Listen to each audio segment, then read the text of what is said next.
একবার একটি গ্রামে একটি মেয়ে ছিল যার নাম ছিল আয়শা। আয়শা ছিল একজন মুসলিম। আয়শা সবসময় মানুষকে সাহায্য করতে ভালোবাসতো। একদিন সে রাস্তা দিয়ে যাচ্ছিল, সেখানে একটি বুড়ো মহিলা রাস্তা পার হতে পারছিল না, কিন্তু সেই পার করে দেয় গাড়ি থামিয়ে।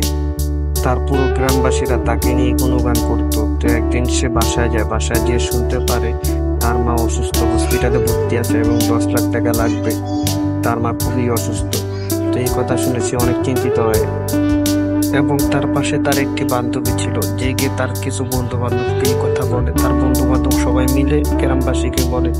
সব গ্রামবাসী মিলে তাকে সাহায্য করতে তার হসপিটালে চলে যায় এবং পুরো গ্রামবাসী মিলে তাকে সাহায্য করে এবং তার মার চিকিৎসার জন্য টাকা দেয়। বন্ধুরা, এই গল্প থেকে আমরা এটাই শিখি যে আমরা সবসময় মানুষকে সাহায্য করব, আমাদের ভাই ব্রাদার, আত্মীয় স্বজন, ভাই বোন সবার সাহায্য করব মা বাবার কথা মতো। তো বন্ধুরা, আমরা সবাই মা বাবার কথা মতো চলবো এবং বড়জনের কথা মতো চলবো। আর অবশ্যই আমার চ্যানেলটাকে সাবস্ক্রাইব করে বেল আইকনটা অন করে দিন।